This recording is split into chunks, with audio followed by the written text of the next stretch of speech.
അതെ ബെന്നിച്ച, ഞാൻ പറഞ്ഞ കാര്യം ഓർമ്മയുണ്ടല്ലോ? ഉണ്ട്.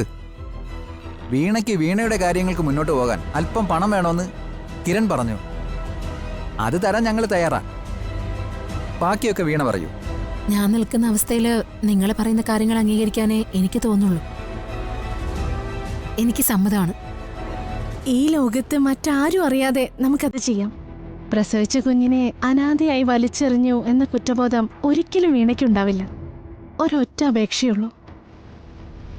വീണയുടെ വയറ്റിൽ കിടക്കുന്ന കുഞ്ഞ് വീണയ്ക്ക് ഇഷ്ടമല്ലാത്തൊരു കുഞ്ഞാണ്. പക്ഷേ ഇനി മുതൽ വീണ അതിനെ പരിപാലിച്ചു തുടങ്ങണം, ഞങ്ങൾക്ക് വേണ്ടി. അതെ, തൽക്കാലം ഇതൊരു ധാരണയായല്ലോ. നമുക്ക് ഇടയ്ക്ക് ഇതുപോലെ ഒന്ന് കാണാം. വീണയുടെ ഡൈവോഴ്സും മറ്റും കഴിയുന്ന മുറയ്ക്ക് കാര്യങ്ങൾ വ്യക്തമായിട്ട് പ്ലാൻ ചെയ്യുകയും ചെയ്യാം. എന്താ ബെന്നിച്ച? ആ, ഞങ്ങളൊക്കെയാണ്. ഞാനും നിങ്ങളോടുള്ള ഉത്തരവാദിത്തം ഞാൻ കാണിക്കും. എൻ്റെ വയറ്റിലുള്ള കുഞ്ഞിനെ സ്നേഹത്തോടെ ഞാൻ പരിപാലിക്കും.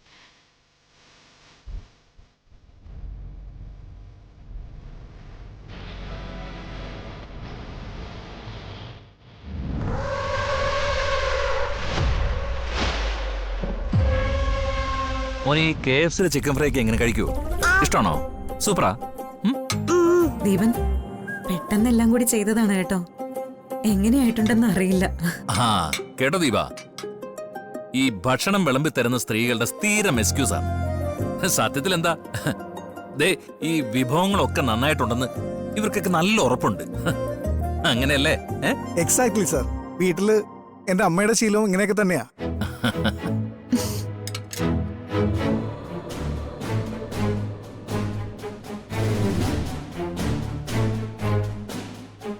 മോളെ, എന്താ നോക്കി നിൽക്കുന്നിടത്ത് വിളമ്പിക്കൊടുക്ക.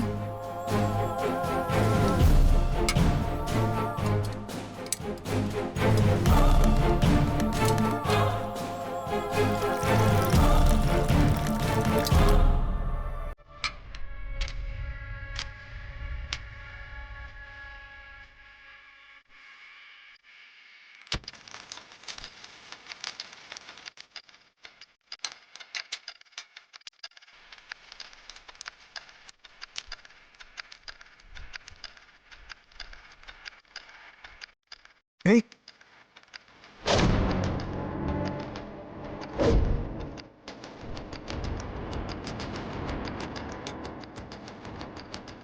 മതി മതി മതിയോ?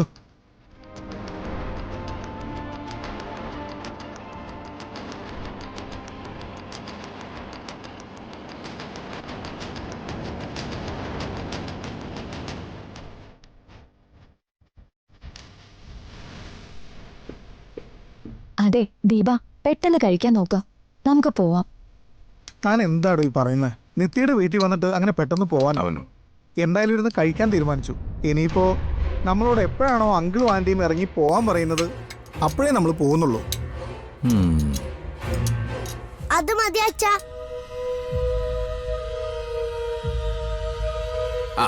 എന്നാ പിന്നെ നിങ്ങൾ എല്ലാ കാലവും ഇങ്ങത്തായി ഇരിക്ക വേണ്ടി വരും. സാറും മാഡവും പോണോന്ന് சொல்லாது. മന പാത്രം കൊടുത്തേ, ഇതിനുള്ളിൽ കൊടുക്കും. കഴിക്കേ കഴിക്കേ. എനിക്ക് ഇതിനേക്കാളൊക്കെ ഇഷ്ടം ഐസ്ക്രീമാ. എനിക്ക് മാത്രല്ല, അച്ഛനും അതെ. ഇങ്ങോട്ട് തന്നു. ഏറ്റവും കുഞ്ഞു പ്രായത്തില് അച്ഛന്റെ കയ്യിൽ നിന്ന് മകന് കിട്ടിയ ശീല ഈ ഐസ്ക്രീം തീറ്റി. മോളെ, ഐസ്ക്രീം ഇങ്ങ് എടുത്തോണ്ട് വാ. മോളെ, ആ ചോറിങ്ങന്നേ. അല്ല, ഏട്ടൻ എന്തെങ്കിലും നോക്കിയിരിക്കുന്നേ? എന്താ കഴിക്കാത്തെ? ജ്യോതി, വിളമ്പി കൊടുക്ക്. അച്ഛനും മോനും കൂടി സംസാരിക്കാൻ പോയിട്ട് പിന്നെ ജീവൻ എന്താ പെട്ടെന്ന് സൈലന്റ് ആയത്? എന്താ കാര്യം? എന്തെങ്കിലും സീരിയസ് ഇഷ്യൂ ആണോ? ഒരു കുടുംബമാകുമ്പോ സീരിയസ് ആയിട്ടുള്ള ചില കാര്യങ്ങളൊക്കെ ഉണ്ടാവില്ലേ മിസ്റ്റർ ദീപൻ? ദീപ, നിങ്ങളുടേത് പ്രണയ വിവാഹമായിരുന്നോ? എന്തു പറ്റി അങ്ങനെ ചോദിക്കാൻ? അതല്ല, താൻ അമൃതയെ കെയർ ചെയ്യുന്ന രീതിയൊക്കെ വെച്ചിട്ട് എനിക്കങ്ങനെ തോന്നി. എനിക്കും അങ്ങനെ തോന്നി. അയ്യോ അങ്കിളെ, അങ്ങനെയൊന്നും ഉണ്ടായിട്ടില്ല. ആക്ച്വലി എനിക്കൊരാളോട് പ്രണയം തോന്നിയിരുന്നു. അത് കുറച്ചു കാലം മുമ്പാ. അത് കൊള്ളാലോ. എന്നിട്ട് പ്രണയത്തിന്റെ കഥകൾ പലതും വിചിത്രമാണല്ലോ. വേണമെങ്കിൽ അക്കൂട്ടത്തിൽ പെടുത്താവുന്ന ഒന്ന്. ഉം. ഒരു സ്കൂളിന്റെ മുമ്പിലായിരുന്നല്ലോ എന്റെ ബുക്ക് സ്റ്റാൾ. ഞാൻ നല്ല ചെറുപ്പമല്ലേ, അപ്പോ സ്കൂളിൽ പഠിച്ചിരുന്ന ഒരു കുട്ടിയോട് ഒരു ക്രഷ്. ആദ്യ പ്രണയം. നാട്ടിൻപുറത്തെ സ്കൂളൊക്കെ ആവുമ്പോ നല്ല തല്ല് കിട്ടിയോ? അങ്ങനെ ഒരു കാര്യം മനസ്സിൽ തോന്നി.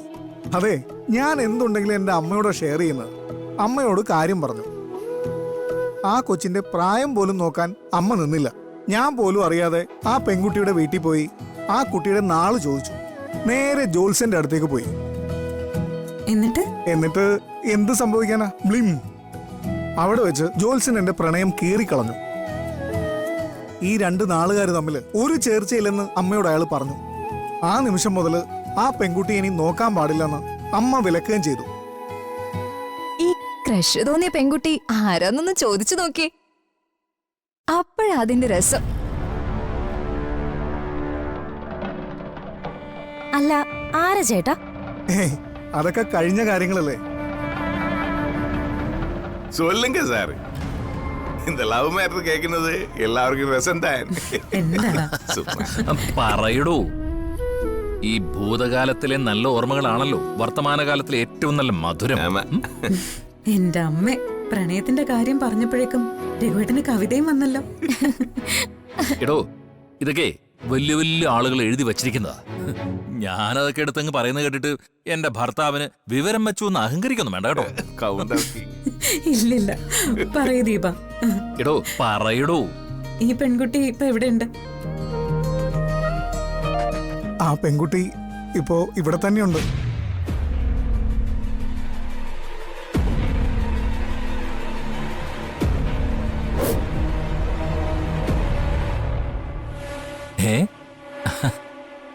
ആദ്യമായിട്ട് എനിക്കൊരു ക്രഷ് തോന്നിയത് നിത്യോടാണ്.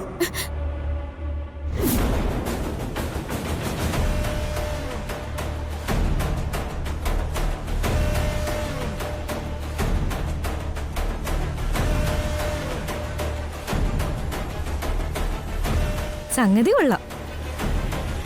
അപ്പൊ നിത്യേച്ചിയുടെ പൂർവ്വ കാമുകനാണോ ഈ കക്ഷി? അയ്യോ, എനിക്കൊന്നും അറിയില്ല.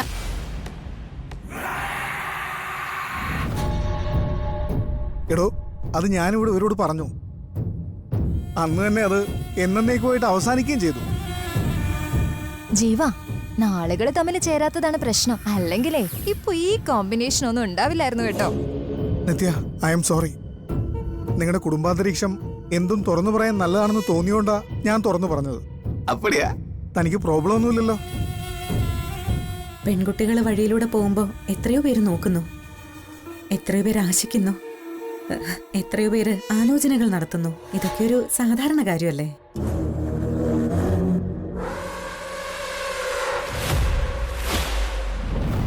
ഞാനേ സുജാത ആലോചിക്കുന്ന സമയത്ത് ഈ സുജാത നടക്കുന്ന വഴികളിലൂടെ 1-2 സുന്ദരന്മാരൊക്കെ ഉണ്ടായിരുന്നു. ഇയാളത് മൈൻഡ് ചെയ്യില്ലായിരുന്നുള്ളൂ. അയ്യോ, ഇനി അതൊക്കെ ഇരുന്ന് വിളമ്പിക്കും.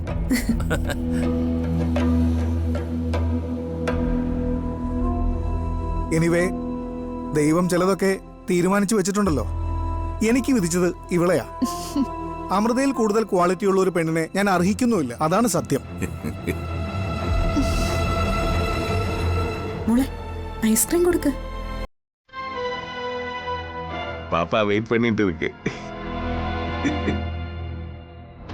Thank you, auntie. I love you, auntie.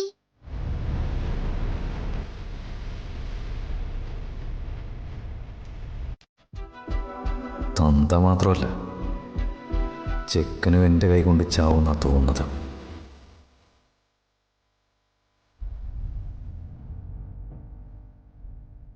നിത്യ സ്കൂളിൽ ടോപ്പറായിരുന്നു. നിത്യക്ക് റാങ്ക് കിട്ടുമ്പോൾ ഞാൻ നാട്ടിലില്ല.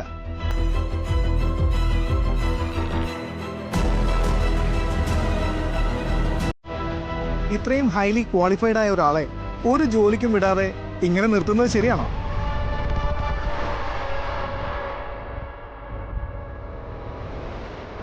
പ്രത്യേകിച്ചും ഇക്കാലത്ത്. മിസ്റ്റർ ദീവൻ, വീട്ടിലെ ജോലി ചെയ്യുക, വീട്ടിലെ കാര്യങ്ങൾ നോക്കി നടത്താന്ന് പറയുന്നത് അത്ര നിസ്സാരമായൊരു ജോലിയാണോ?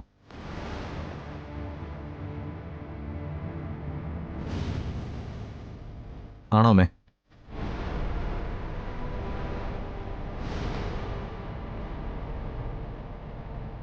തൻ്റെ അമ്മ ഒരു കുടുംബിനിയായിരിക്കുമല്ലോ.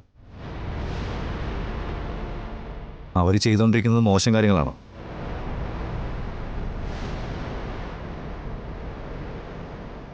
നിത്യയ്ക്ക് ചെയ്യാൻ ഇഷ്ടം പോലെ കാര്യങ്ങൾ ഈ വീട്ടിലുണ്ട്.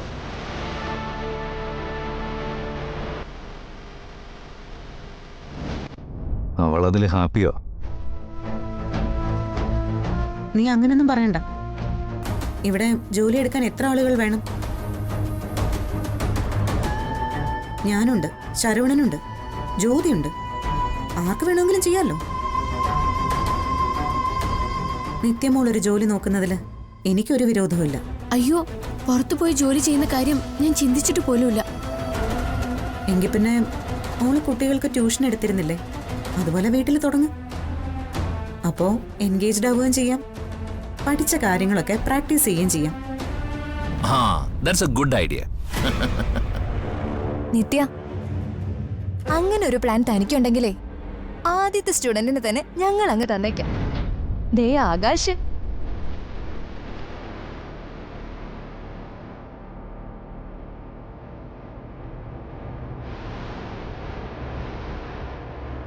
അങ്ങനെ ഒരു പ്ലാൻ ഉണ്ടെന്ന് പറയണ്ട. ആകാശിന് എന്തായാലും ട്യൂഷൻ വേണ്ടേ? നിത്യയുടെ അടുത്താവുമ്പോ അടങ്ങി ഒതുങ്ങി ഇരിക്കുകയും ചെയ്യും, അല്ലടാ? ആ ആന്റി എനിക്ക് ഇഷ്ടായി. അപ്പൊ പിന്നെ എന്താ, അങ്ങനെ തന്നെ.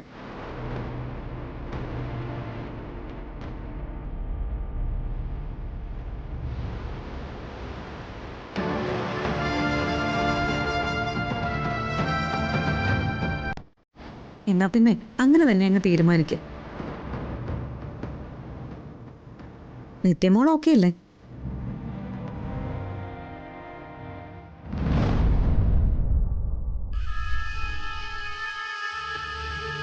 നീ എന്താണ് ഒന്നും പറയാത്തത്? എല്ലാവരും കൂടെ എല്ലാം ഫിക്സ് ചെയ്ത് കഴിഞ്ഞില്ലേ?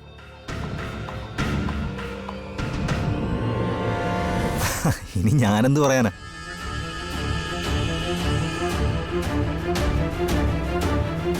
സാറേ, ആദ്യം ഒരു കുട്ടിയെ വെച്ചൊരു ട്യൂഷൻ സെന്റർ, அதுக்கப்புறம் കുറച്ചുകൂടെ കുട്ടികളെ ചേർത്തൊരു பெரிய கிளாஸ், அதுக்கப்புறம் டெவலப் ஆகி ஸ்கூல் ஆகுது. പിന്നെ നിത്യ മേഡം അങ്ങ് ടീച്ചർ, പ്രിൻസിപ്പള്, ഞാൻ അങ്ങ് വന്ന് പിയുടെ. നീ കൊള്ളാലോടെ ശരവണ. ശരിയാ, ഈ കാലത്ത് കേരളത്തില് ഏറ്റവും കൂടുതൽ ഇനി പച്ച പിടിക്കാൻ പോകുന്ന ബിസിനസിനെ പറ്റി നീ പറഞ്ഞോണ്ടിരിക്കുന്നു. അപ്പടിയാ? നീ ചെറിയ കക്ഷിയൊന്നും അല്ല കേട്ടോ. சும்மா கிண்டிட்டே இருக்கு.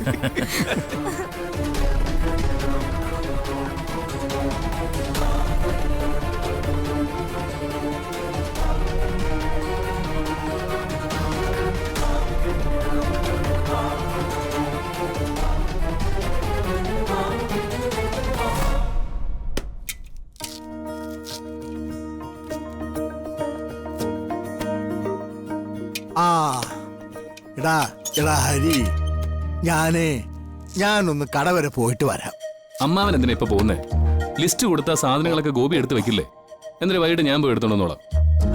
സാരയില്ലടാ, കുറച്ചു ദൂരം നടക്കാലോ, പിന്നെ പരിചയക്കാരെയും കാണാം, അതുകൊണ്ട് ഇറങ്ങിയേ ഉള്ളൂ. സാധനങ്ങൾ കൂടുതലുണ്ടെങ്കിൽ ഒന്നിച്ചെടുക്കാൻ നിൽക്കണ്ട. അത് കുറച്ചേ ഉള്ളൂ മോനെ. അച്ഛ, കടയിലേക്ക് പോകണോ? ഓ, എന്നാ ഇതോടെ ഒന്ന് വാങ്ങിച്ചോ. അല്ല, എന്തിനാ ഇതൊക്കെ?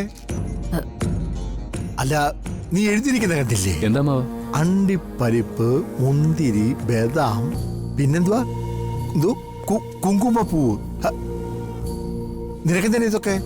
എനിക്കല്ല, കുഞ്ഞിന്റെ ആരോഗ്യത്തിന് വേണ്ടിയിട്ടാ.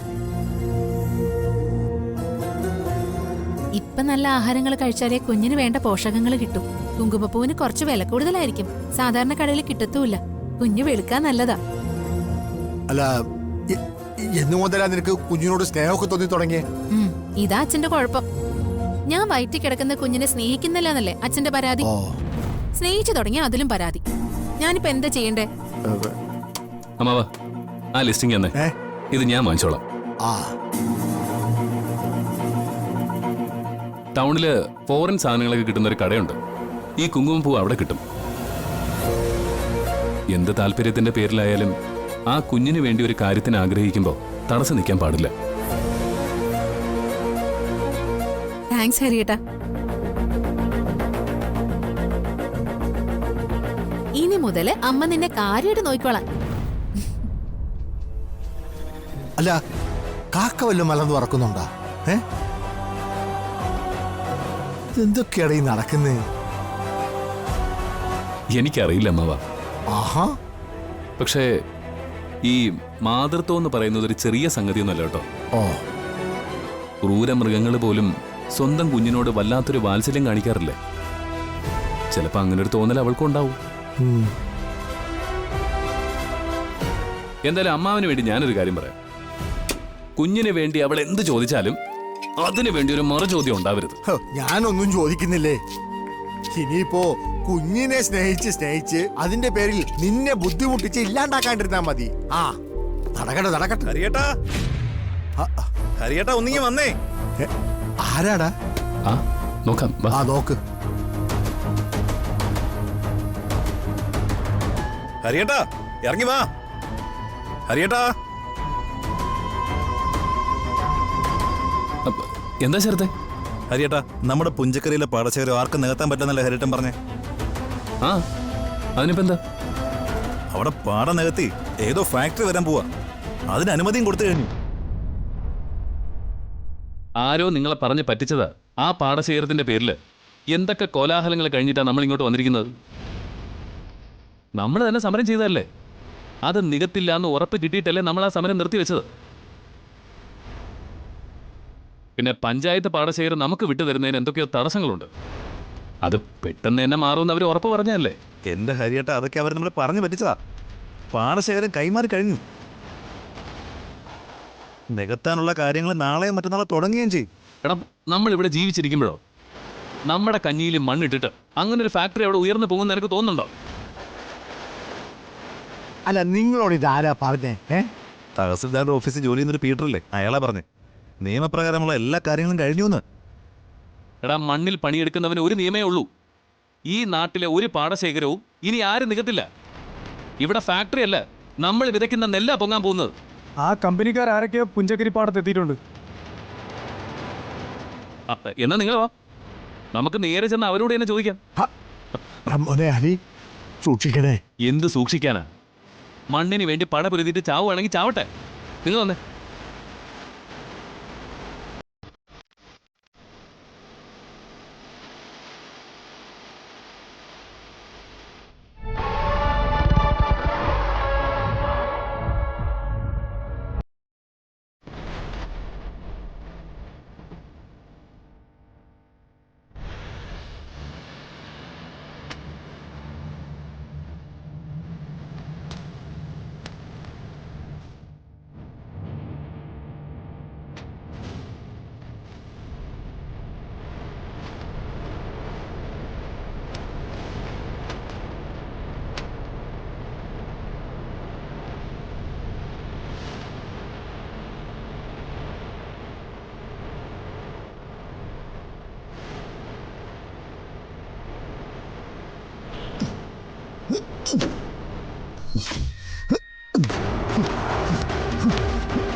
അമൃത, ഞാനിങ്ങനെ ചുമ്മാ ഇരുന്നപ്പോ ഇത് വെറുതെ നിവർത്തി നോക്കുമായിരുന്നു. നിത്യക്ക് നല്ല മാച്ചായത്. അതെ, ഞാനിത് നിവർത്തി നോക്കിയപ്പോ ഇതിനകത്തൊരു പാറ്റ. ഞാൻ വിടുവോ? ഞാനതിനെ ചവിട്ടിക്കൊല്ലായിരുന്നു. വേറൊന്നും തോന്നില്ല കേട്ടോ. ഒന്നാമത് ഈ പാറ്റയെ കാണുന്നത് തന്നെ നിത്യക്ക് പേടിയാ. മാത്രമല്ല, ഈ പാറ്റയുടെ ശരീരത്തിലുള്ള പൊടിയില്ലേ, അതയാൾക്ക് ഭയങ്കര അലർജിയാന്നേ. ഏതെങ്കിലും ഡ്രസ്സിലോ വല്ലതും പറ്റിയാലേ ദേഹമൊക്കെ തടിച്ചങ്ങ് വീർക്കും. ഓ, ഞാൻ വല്ലാതെ തെറ്റിദ്ധരിച്ചു. ആ, ദീപനോടത് പറയണ്ട കേട്ടോ. ചിലപ്പോ അമൃതയ്ക്ക് മനസ്സിലാവുന്ന പോലെ അയാൾക്ക് മനസ്സിലായില്ലെങ്കിലോ? ഇല്ല, പറയുന്നില്ല.